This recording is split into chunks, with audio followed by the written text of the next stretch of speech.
The conference hall aboard the orbital station New Sol floated silently in space. Inside, representatives from 47 different alien species sat in their designated sections. The air recyclers hummed quietly as translators worked overtime to convert hundreds of languages into something everyone could understand. Captain Wu stood near the back wall with his arms crossed. He was the commander of Earth's first diplomatic vessel, though right now he felt more like a witness to something terrible. Next to him, Doctor studied her data tablet with worried eyes. She was humanity's chief expert on alien cultures, and what she was seeing disturbed her deeply. At the center of the hall, Ambassador from the Empire struggled to maintain his composure. They were an aquatic species, and wore a specialized suit filled with liquid to keep him alive in the standard atmosphere. Through the clear helmet, everyone could see the distress in his large, dark eyes. 14 billion of my people are dying, said, his voice breaking through the translator. Our is under siege. 3 of our colony systems have already gone dark. We have 60 days before our main planet falls, maybe less. A holographic display appeared above the conference table. It showed the surrounded by thousands of dark shapes. These were the machine entities that no one truly understood. They had appeared at the edge of known space 5 months ago and had been consuming everything in their path since then. The military commander from the collective clicked her mandibles in frustration. We have sent 7 full battle fleets, our best warriors, our strongest weapons. Nothing works. These machines adapt to every tactic we use. They learn from every engagement. Another representative spoke up, a being made of crystalline structures. My people committed 3 dreadnoughts to the defense. All 3 were torn apart in less than an hour. They didn't just destroy them. They studied our weapons, our technology, and used it against us. The room fell into uncomfortable silence. These were the most advanced civilizations in the galaxy. They had mastered faster-than-light travel, energy weapons, and planetary engineering. They had been spacefaring for thousands of years while humans were still figuring out fire, and now they were losing to machines. Wu leaned toward and whispered, "How bad is it really?" She didn't look up from her tablet. "Worse than they're saying.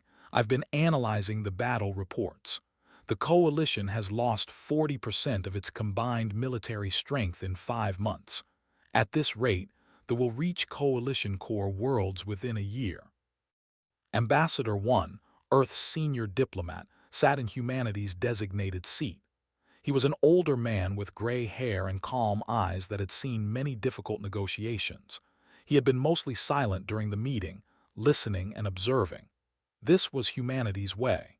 They were newcomers to the galactic community, having joined only 3 years ago. Most species still saw them as primitives with barely functional technology. Continued speaking, and now there was something different in his voice, something that made everyone pay attention. "I come before this council not as an ambassador but as someone begging for help. My pride means nothing if my children burn, our fleets are broken, our weapons are useless. We need a miracle." He turned to face the human section. The movement was deliberate, and every eye in the room followed. "We need humanity's help." The room erupted in confused murmurs. Several representatives made sounds of disbelief. A's mandibles clicked rapidly, which had learned meant they was agitated. "The humans," A said. "With respect to our members, what could they possibly offer? Their ships are slower than ours.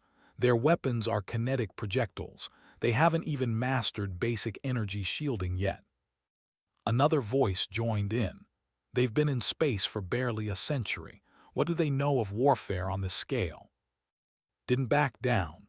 "I don't know what they can offer, but I know that every species in this room has tried to fight the using our advanced technology and our superior tactics.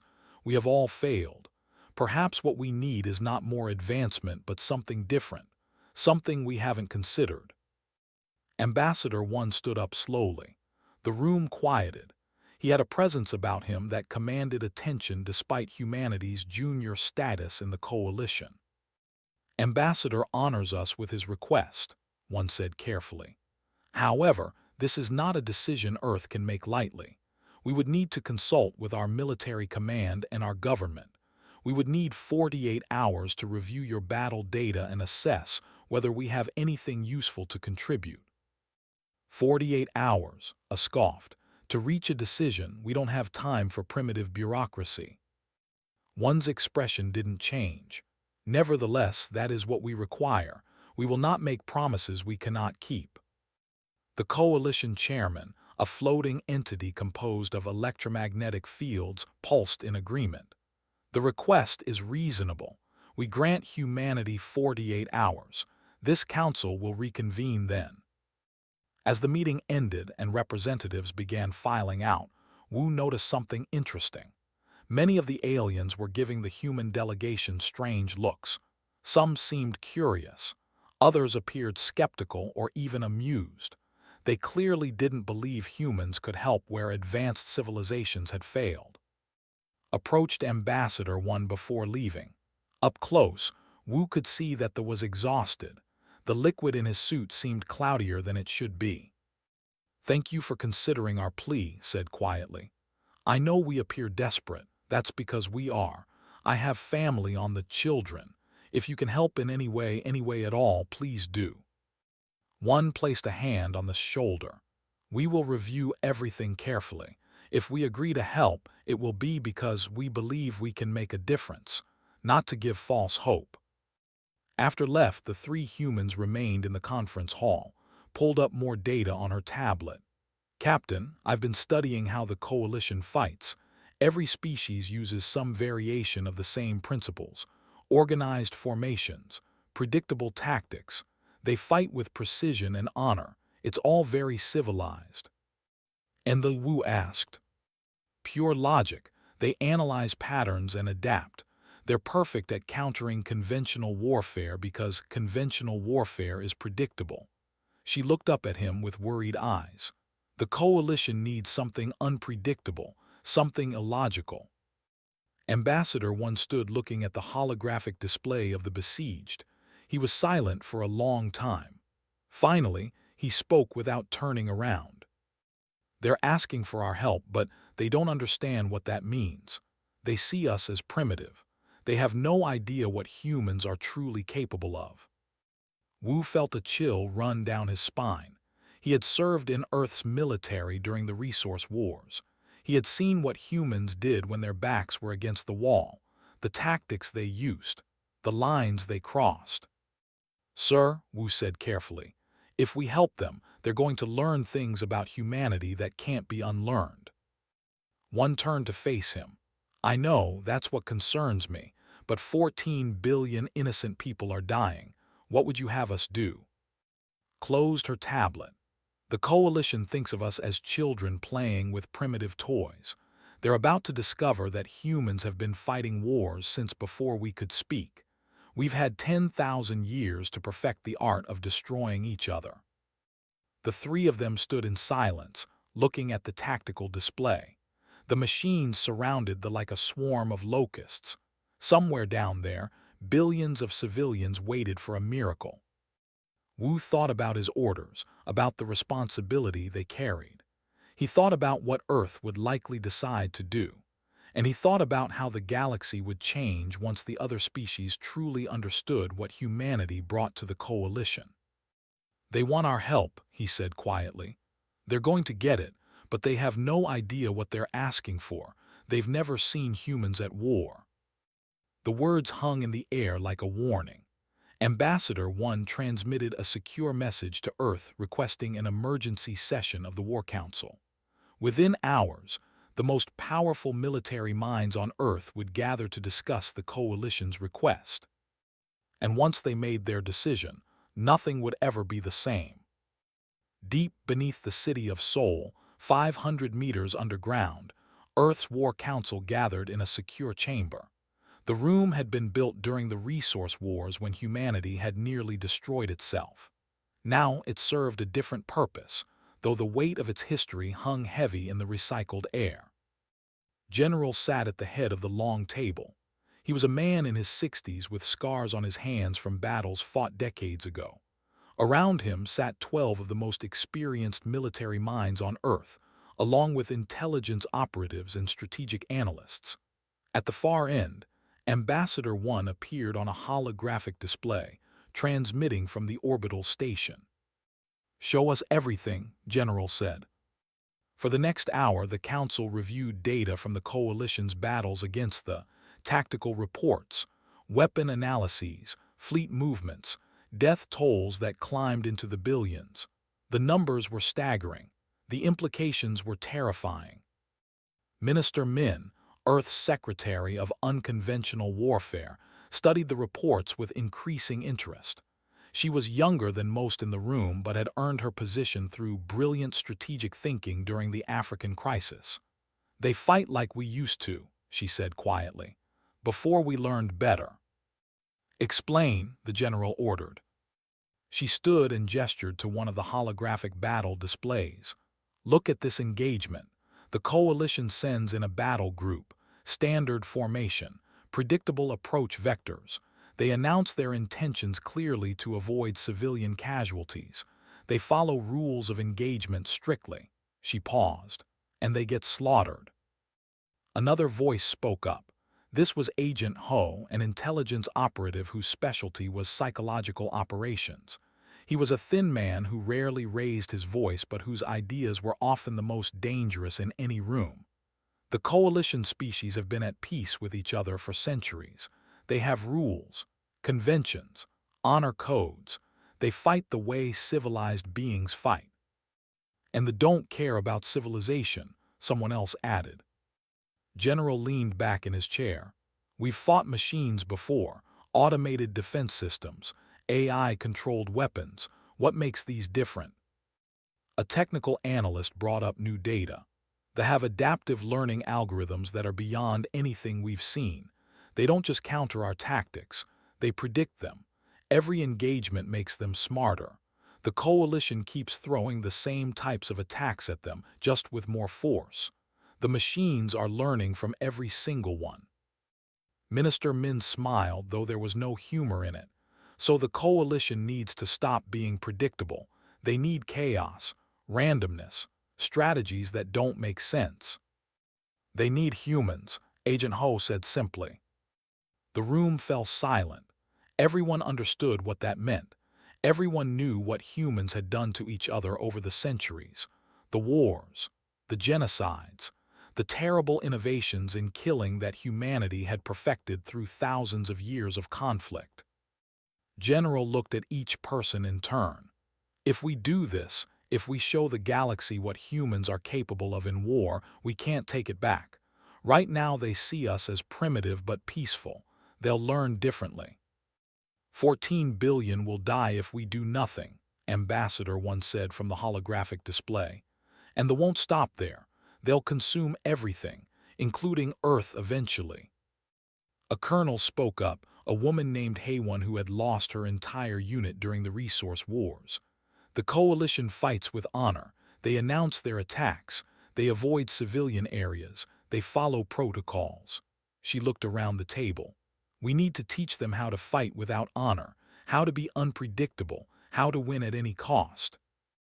"That's assuming they'll listen," someone pointed out. "They think we're primitives." Agent Ho smiled coldly. "They'll listen after the first demonstration.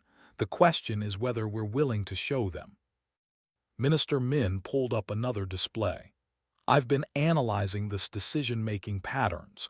They're machines, which means they operate on logic and probability. They predict enemy actions based on patterns and efficiency. What they can't predict is irrationality."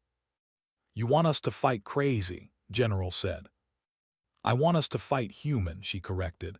"Guerrilla warfare, asymmetric tactics, psychological operations, false retreats, sacrificial gambits, everything we learned from 10,000 years of killing each other." The room erupted in discussion. Some argued it was too dangerous. Others insisted it was the only way. They debated ethics and necessity. They considered the political implications of revealing humanity's true nature to the galaxy. Finally, General raised his hand for silence. We need to make a decision. Ambassador 1, what's your assessment of the coalition's desperation level? Maximum, one replied without hesitation. Wasn't exaggerating. They're out of options. If we say no, they'll likely attempt a final desperate assault that will fail. Then they will have an open path to the coalition's core worlds. And if we say yes, then we commit fully. We can't hold back. If we're going to do this, we show them everything, every dirty trick, every brutal tactic. We teach them how humans wage war. Agent Ho leaned forward. I propose we embed human military advisors in coalition vessels. Small teams. They don't take command, but they guide tactics. They introduce chaos into the enemy's calculations. They teach the aliens how to be unpredictable. The coalition commanders will resist, someone warned. At first, Ho agreed, but when they start winning, they'll listen. Minister Min added another element. We should also send Doctor with the main force. She understands alien psychology better than anyone.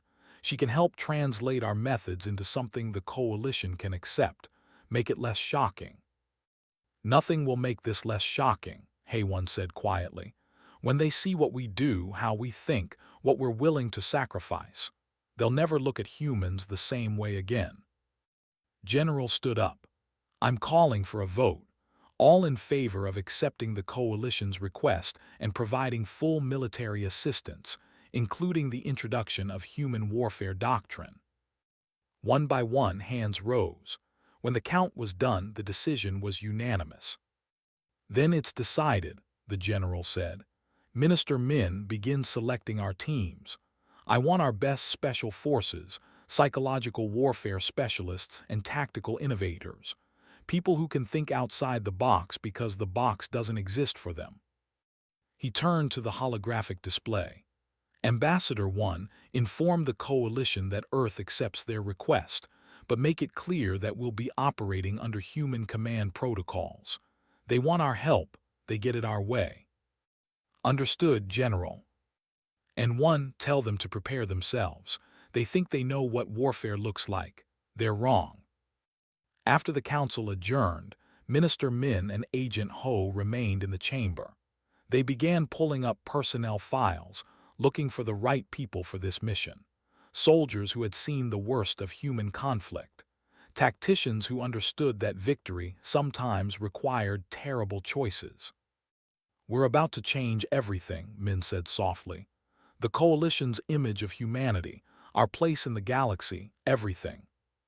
Ho nodded. They asked for our help. They're going to get exactly what they need, just not what they expected.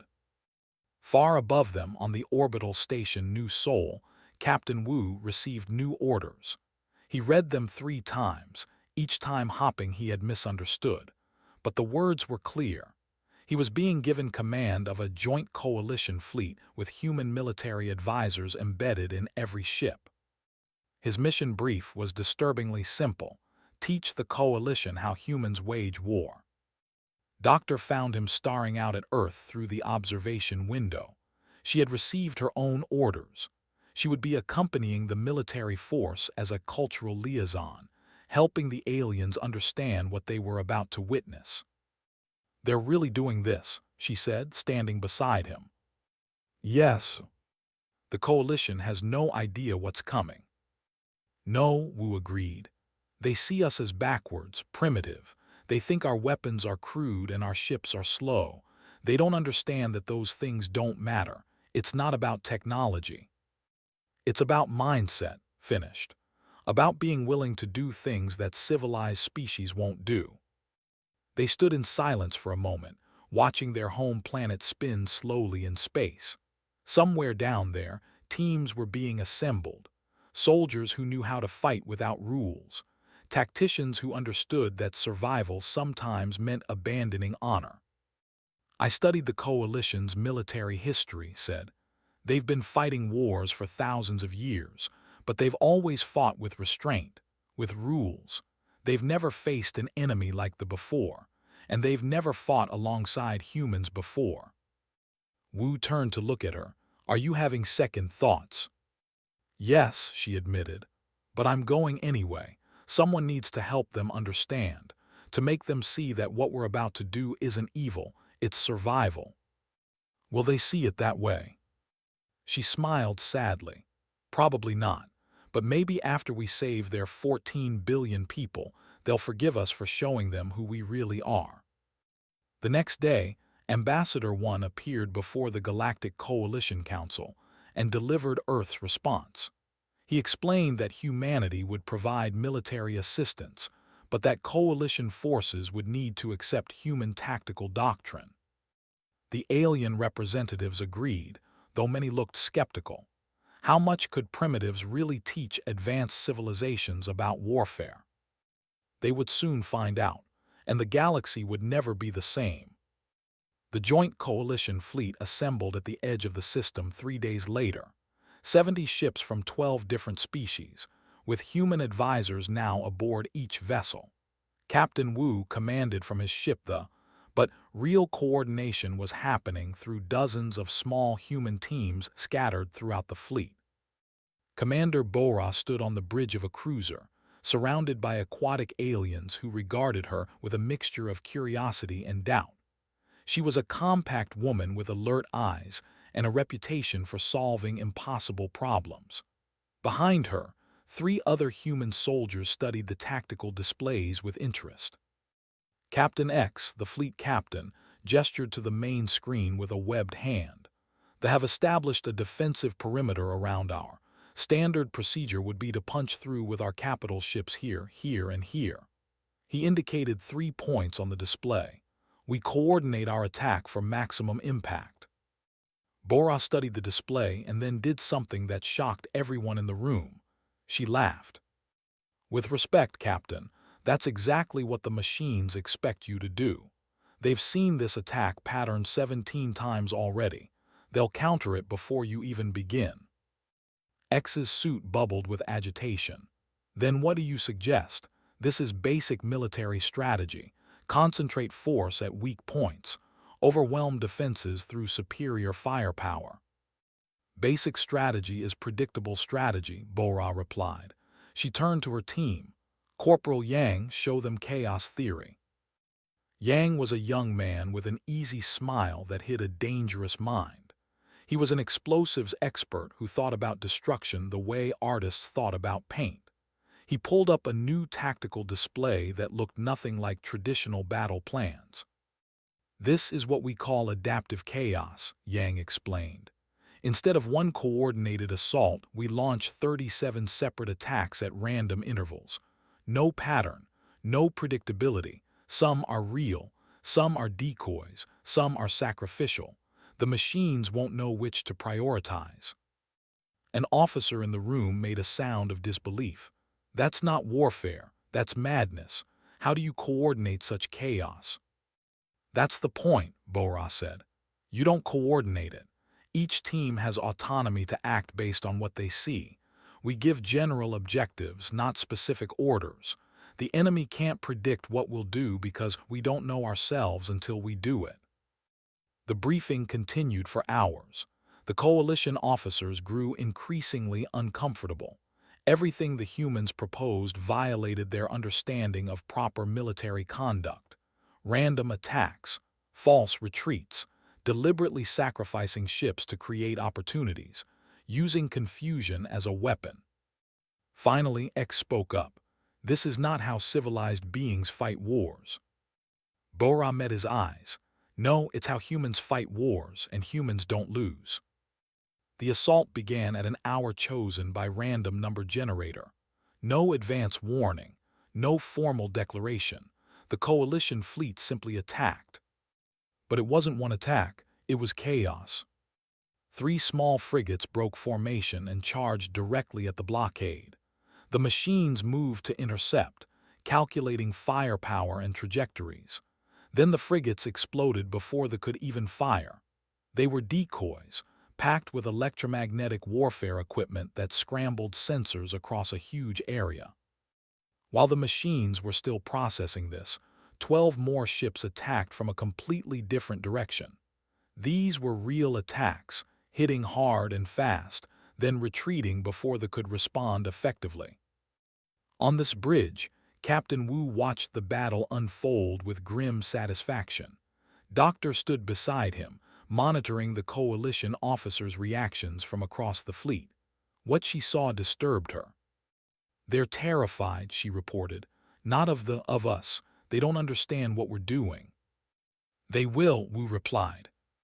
Another wave of attacks came. This time, 4 coalition cruisers broadcast identical signatures, making this targeting system see 400 ships instead of 4. While the machines were trying to process which targets were real, human-guided fighters slipped through the confusion and struck at critical infrastructure. Yang led a strike team in a small vessel that looked damaged and helpless. They sent a recovery unit to study it. That was a mistake. Yang had rigged the entire ship as a bomb with a yield far beyond what its size suggested. The explosion took out the recovery unit and damaged 3 nearby harvesters. "Did he survive that?" X asked in shock. Bora checked her display. "Yes, he ejected 30 seconds before impact. Recovery team is picking him up now." "He flew a suicide mission." "He flew a calculated risk mission," Bora corrected. "There's a difference. Every action we take has a purpose. It just doesn't look like it from outside." The battle continued for 6 hours. The machines, designed to counter logical warfare, began making errors. Their adaptive algorithms couldn't find patterns in the chaos. They committed resources to defend against threats that disappeared. They ignored actual dangers because the pattern didn't match their predictions. A group of coalition officers watched from the observation deck. Among them was the military commander who had mocked humanity's involvement. Her mandibles clicked rapidly as she processed what she was seeing. "They're winning," she said in disbelief. "Against an enemy that destroyed 7 of our fleets, these primitives are winning." Doctor overheard and approached her carefully. "Commander, may I explain something about human military doctrine?" The turned her compound eyes on. "Please do. I'm trying to understand how chaos defeats superior firepower." "Humans have been fighting wars since before we had written language," began. "We've fought each other using every weapon imaginable. We've perfected tactics over 10,000 years of conflict. What you're seeing isn't chaos. It's controlled chaos. Every action has a purpose. Every sacrifice has a reason. We just don't fight the way you expect." "But where is the honor, the dignity?" I gestured at the displays. "They use deception. They sacrifice their own ships. They retreat when they could press advantages. This is cowardice." "No," said firmly. "This is survival. Honor doesn't matter if you're dead. Dignity doesn't save 14 billion civilians. Humans learned a long time ago that survival requires being willing to do whatever works, regardless of how it looks." On the cruiser, another engagement was happening. A battleship had broken through and was heading toward a group of civilian evacuation transports. X prepared to intercept, but Bora stopped him. "Don't let it get closer. There are civilians on those transports." "I know, trust me." The battleship closed in on the transports. At the last moment, the transports scattered in random directions. The battleship tried to follow but couldn't predict which way they'd go. While it was confused, 3 coalition destroyers that had been hiding in the transport's sensor shadow opened fire at point-blank range. The battleship was destroyed. The civilians were safe. X stared at Bora. "You use civilians as bait." "With their consent," Bora replied.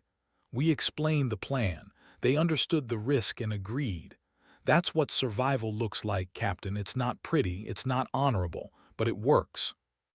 As the day wore on, the blockade began to crumble. The machines were making increasingly erratic decisions. Their adaptive algorithms were overloaded with contradictory data. Some units even began fighting each other as their programming tried to resolve impossible situations. By the end of the battle, a corridor had been opened to the civilian evacuation could begin. The coalition had achieved in one day what had seemed impossible for months. But the cost was heavy, not in lives lost, though there were casualties. The real cost was in the coalition's understanding of humanity. They had asked for help and received it, but now they understood what that help meant. In the aftermath, Captain X approached Bora on the bridge. Around them, crew members worked quietly, stealing glances at the humans among them. "You saved my people," X said. "I cannot deny that, but I watched how you did it. The deception, the calculated sacrifices, the use of confusion as a weapon. This is not warfare as we understand it." Bora nodded. "I know, your people fight with honor, with rules, with predictability. That's admirable, but they don't care about your rules. They're machines designed to counter logical threats. We gave them illogical threats. We made them question every assumption." "You made them fear," X said quietly. "Maybe, or maybe we just broke their programming. Does it matter? Your civilians are alive." Across the fleet, similar conversations were happening. Human advisors explaining their tactics to shocked alien officers. Doctors spent hours answering questions, trying to help the coalition understand that what they'd witnessed wasn't evil. It was necessity. But understanding and acceptance were different things. The aliens were grateful. They were also disturbed by what humanity had shown them. That evening, a transmitted a message to Coalition Command. Her words would become famous across the galaxy. "The humans don't fight to win battles.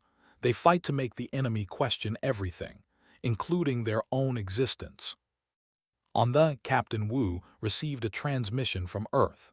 General's face appeared on the screen. "Captain, we're receiving reports about the battle. Excellent work. The Coalition is requesting additional human support for the next phase.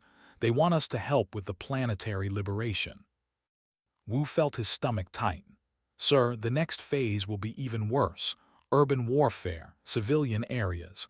The Coalition won't like what we have to do." "I know," the general replied. "But there's no turning back now. They've seen what we can do. They need what we can do. Send me your requirements and we'll provide whatever you need." After the transmission ended, Wu stood looking at on his display. 14 billion people down there, waiting to be saved. And humanity was going to save them using methods that would make the coalition question everything they thought they knew about their new allies. Doctor found him there hours later, still staring at the planet. "They're afraid of us now," she said softly. "I know. Was it worth it, showing them who we really are?" Wu was quiet for a long time. "Ask me that question after we've saved those 14 billion people. Then maybe I'll have an answer." The filled the like a blue and green jewel, but its beauty was marred by the scars of war. Harvester machines crawled across the surface like mechanical insects, stripping resources and converting everything into more machines. 14 billion civilians huddled in underground shelters, waiting for rescue that many believed would never come. Lieutenant Jun stood in a briefing room aboard with 30 coalition military officers surrounding him. He was a psychological warfare specialist, and what he was about to propose would challenge everything these aliens believed about combat. "The control the surface," Jun began, displaying a tactical map. "They have harvesting operations at 2,000 locations. Standard military doctrine would be to attack these positions with ground forces and air support." An officer clicked her mandibles in agreement. "Yes, we identify priority targets, concentrate firepower, and systematically eliminate their presence." "That will fail," Jun said bluntly. "The machines have seen that approach dozens of times. They'll counter it efficiently. We need something they've never encountered before." "What do you suggest?" Captain X asked. He had learned to take human proposals seriously, even when they sounded impossible. Jun smiled. "We conduct psychological warfare against machines." The room erupted in protest. Several aliens spoke at once, their translators creating a confused babble. Finally, one voice rose above the others. It was a coalition scientist whose species was known for extreme rationality. "That's impossible," stated. "Machines have no psychology, no emotions, no fears. You cannot frighten a computer." "You're right," John agreed. "But you can confuse one. You can overload its decision-making systems. You can make it waste resources chasing ghosts." He brought up new data on the display. Dr. Youngmi, our AI specialist, has been studying this adaptive systems. They're incredibly sophisticated, but that sophistication is also their weakness. They make assumptions. They learn patterns. They allocate resources based on probability calculations. Dr. Youngmi stepped forward. She was a quiet woman who preferred data to people, but her understanding of artificial intelligence was unmatched. They aren't just machines. They're learning machines. Every encounter teaches them something. They predict enemy actions based on accumulated data. "So we feed them bad data," John continued. "We create situations that don't make sense. We make them see threats that don't exist. We turn their learning algorithms against them." He outlined the plan. Human teams would create fake signals across the planet, phantom armies, impossible scenarios. They would broadcast energy signatures that suggested massive military buildups in empty areas. They would evacuate civilians in random patterns that made no strategic sense. They would make the machines question every sensor reading. Commander Bora added another element. "We'll also use civilian evacuations as cover for military operations. The machines calculate threat levels based on target value. They won't expect civilians to be part of tactical deceptions." "You want to use civilians as bait again," X said, his tone careful.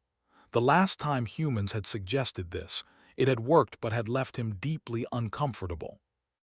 "With full consent and safety protocols," Bora assured him. "We're not risking civilian lives unnecessarily, but the targeting systems prioritize military threats. If we blur the line between military and civilian operations, their algorithms struggle." Studied the humans with fascination and horror. "You weaponize everything: logic, chaos, even compassion. Is there nothing you won't turn into a tool for warfare?" Doctor, who had been observing quietly, spoke up. "Commander, humans have been fighting wars for our entire history.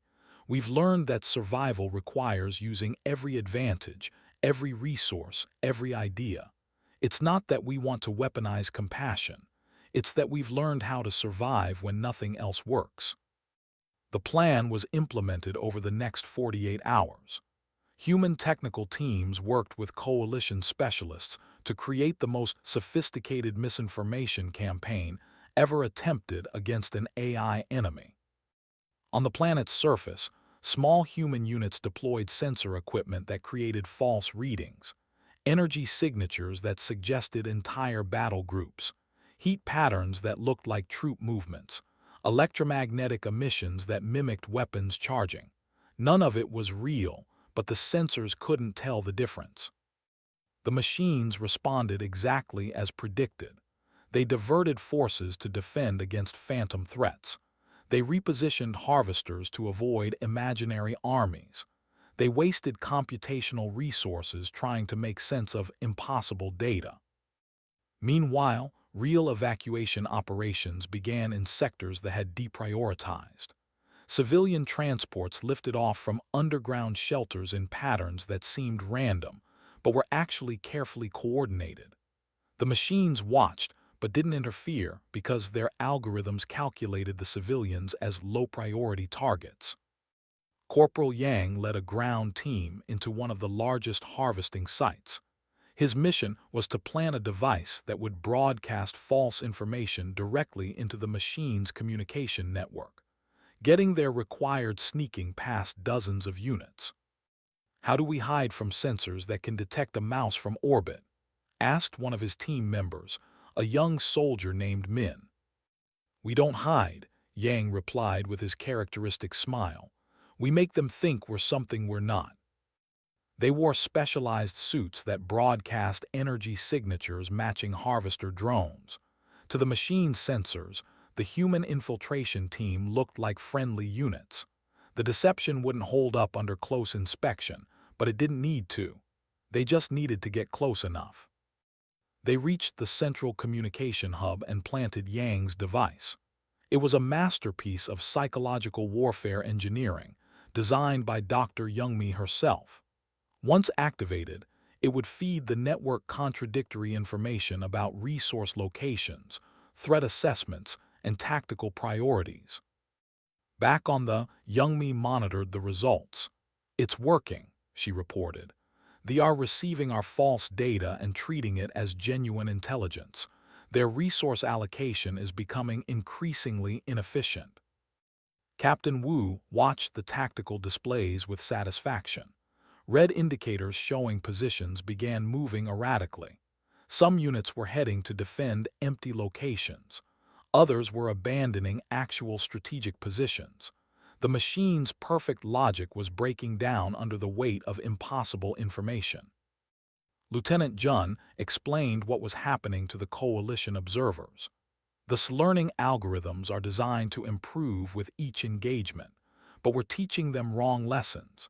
Every decision they make based on our false data makes their next decision worse. It's a cascade failure in their decision-making systems. Watched in amazement. "You're gaslighting the machines, making them doubt their own sensors." "Essentially, yes," John agreed. "Except instead of emotional manipulation, we're using algorithmic exploitation." One of the most controversial aspects of the plan involved the civilians themselves. Human advisors had met with community leaders in the shelters and explained a difficult truth. Evacuation patterns needed to look chaotic to confuse but that meant some transports would be delayed while others went first. There was no logical priority system the machines could predict. A young named waited in a shelter with his family. He was only 7 years old, and he didn't understand most of what was happening. But he understood that the humans were trying to save everyone, and that sometimes saving everyone meant doing things that didn't make sense.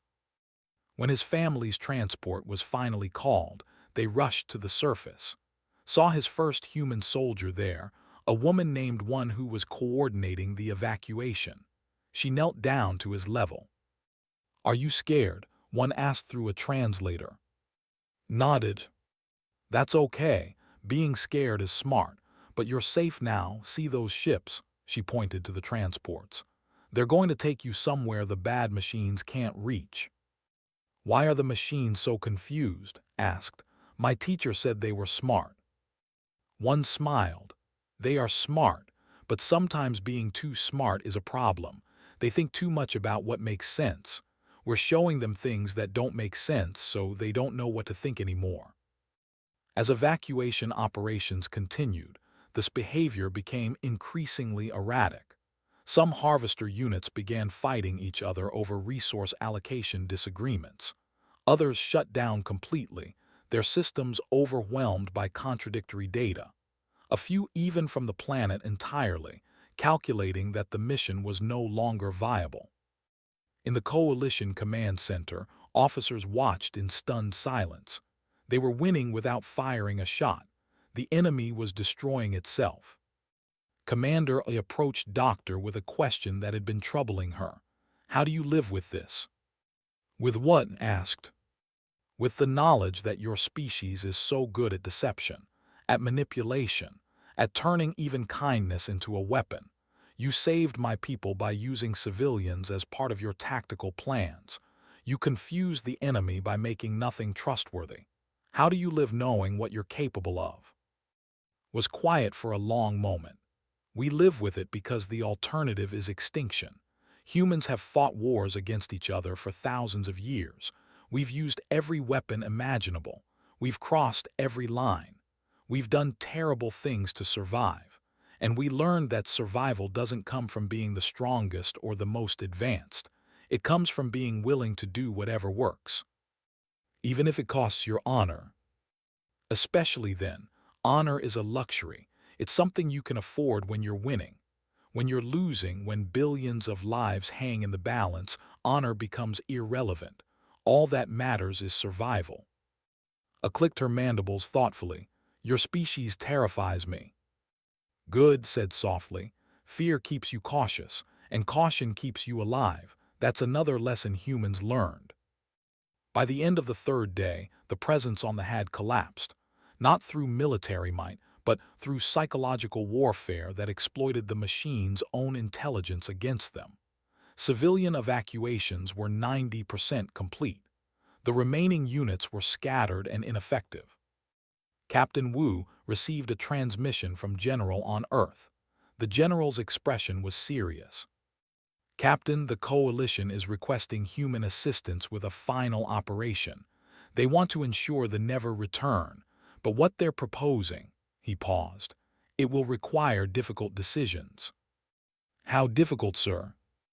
The kind that will haunt everyone involved.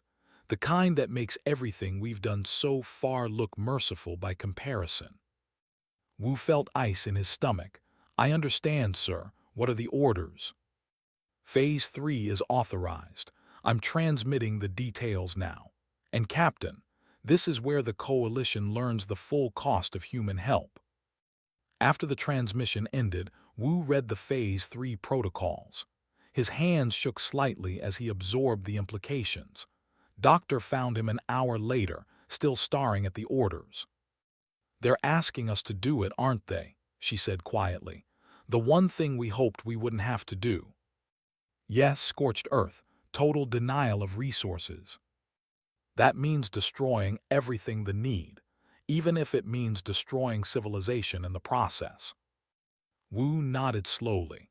14 billion people are alive because of what we've done, but to keep them alive, to ensure they never come back, we have to burn everything else.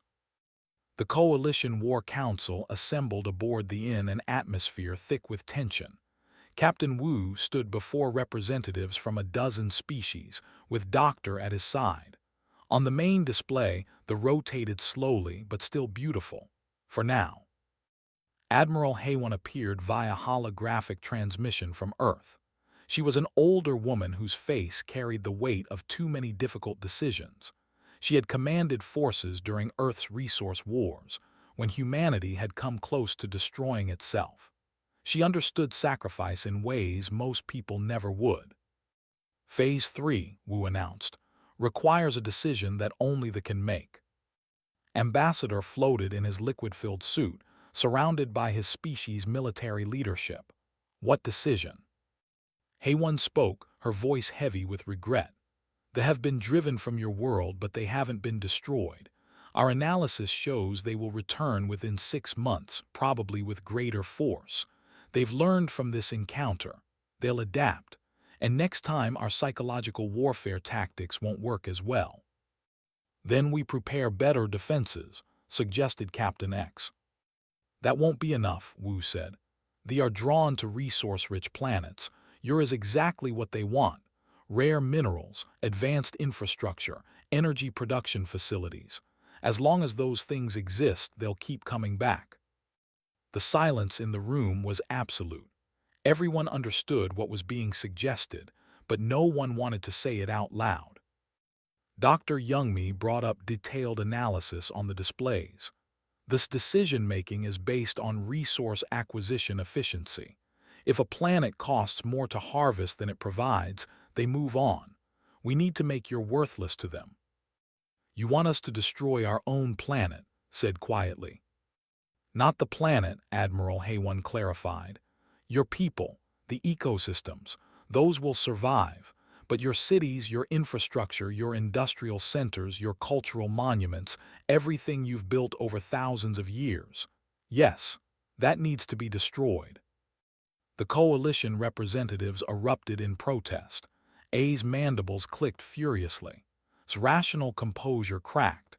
Even species that had no direct stake in the spoke up against the proposal.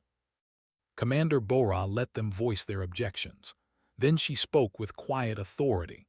I fought in the African crisis on Earth. We burned cities to stop the spread of a biological weapon.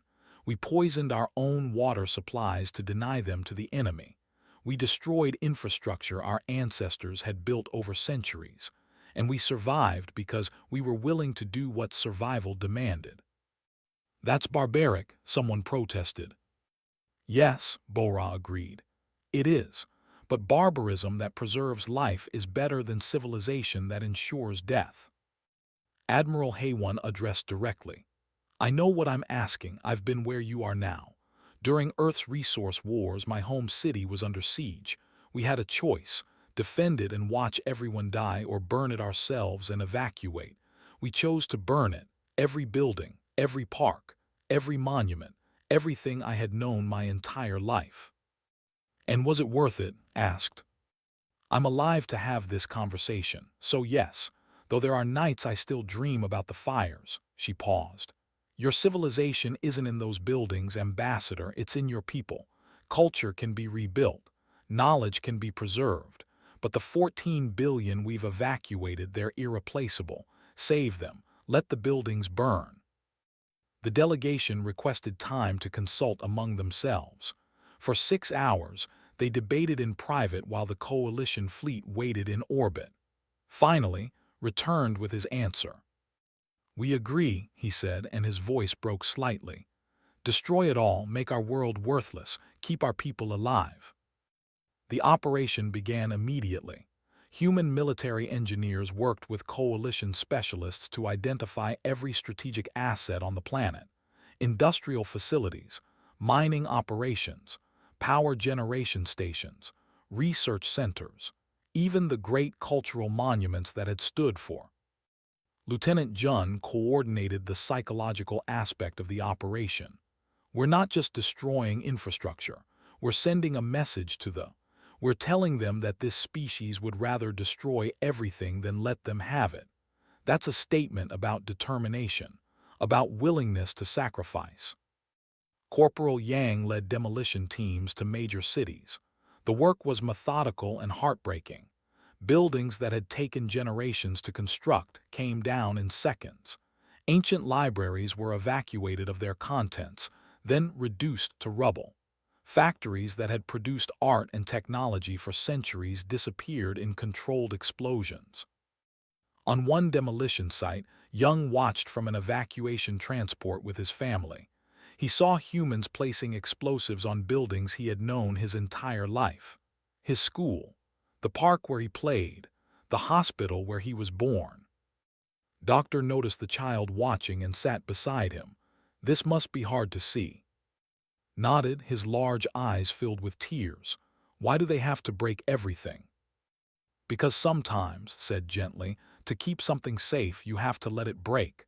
Your buildings are breaking, yes, but you're safe. Your family is safe. Your people will survive. And one day you'll rebuild, maybe even better than before. But all the pretty things, all the old things, they'll be gone forever. Some of them, yes, but you know what won't be gone?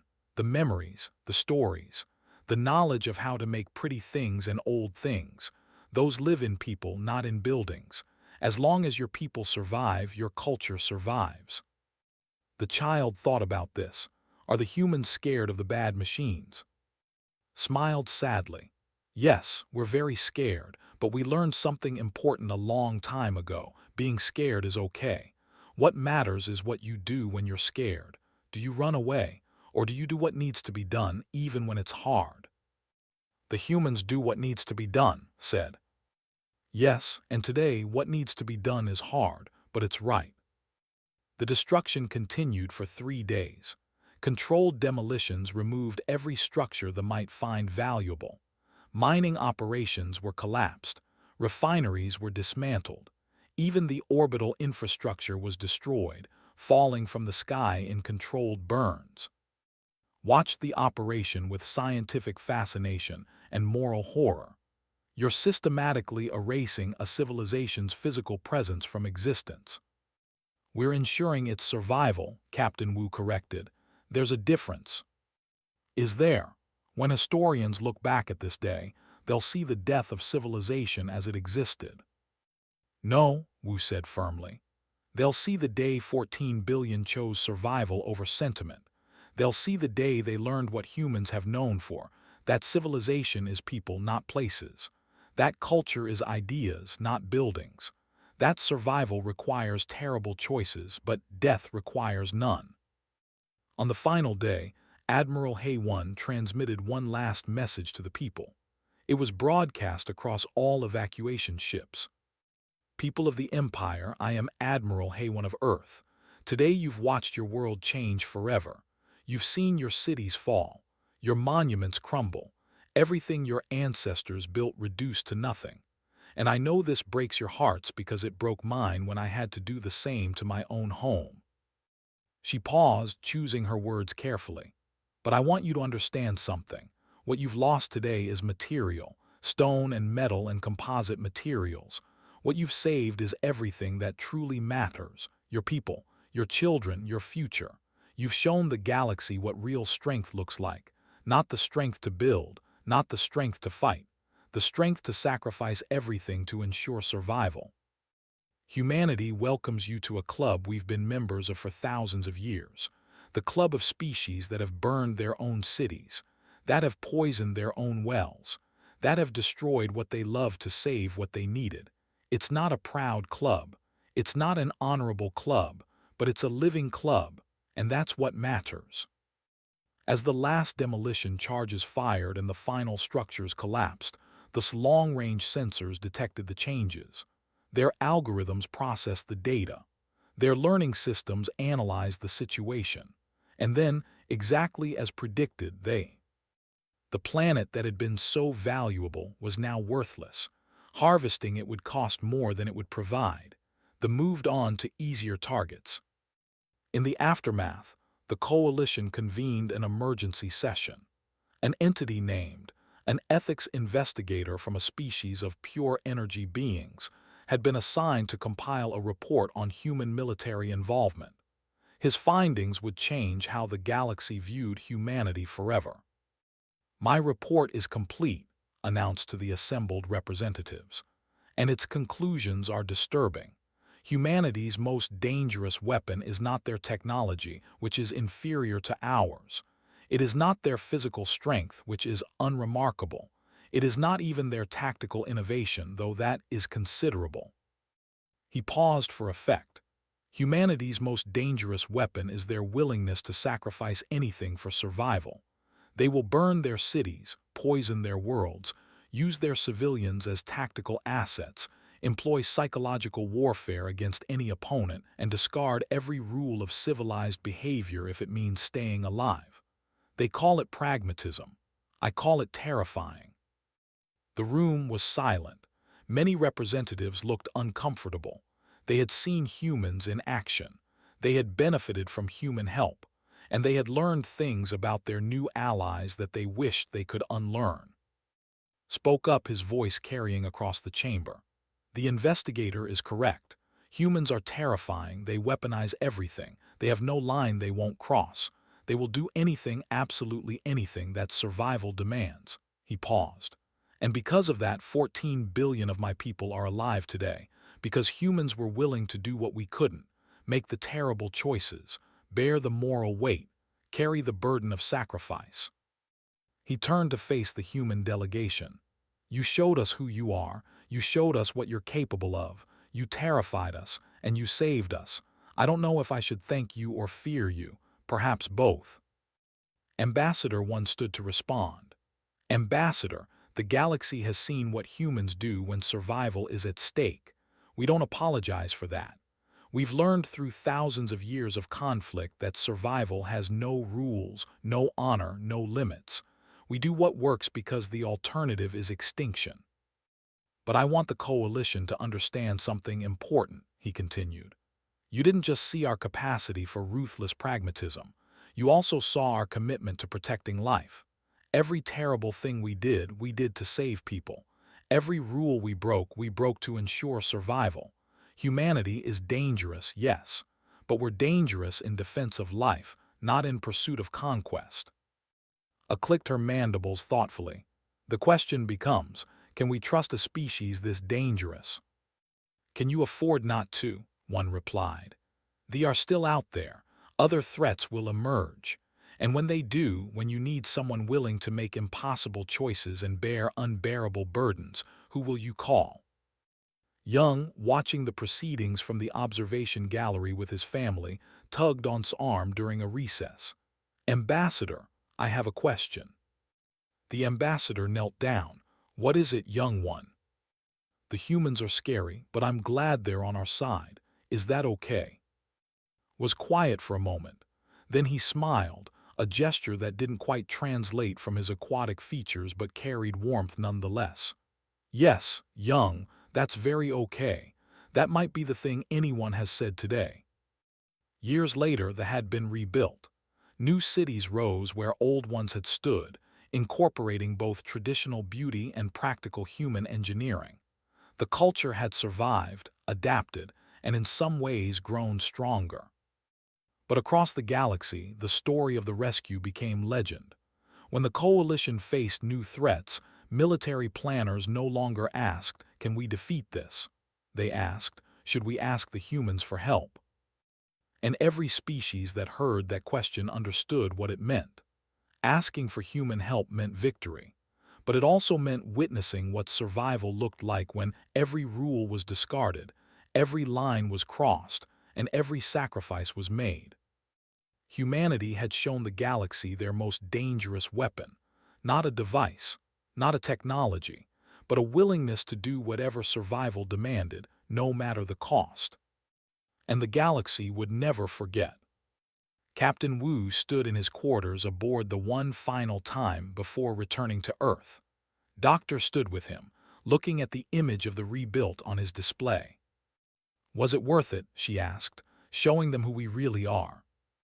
Wu thought about the 14 billion people alive because of what humans had done. He thought about the cities burned, the choices made, the moral weight they carried. "Yes," he said finally, "they needed our help, we gave it, they survived, that's what matters.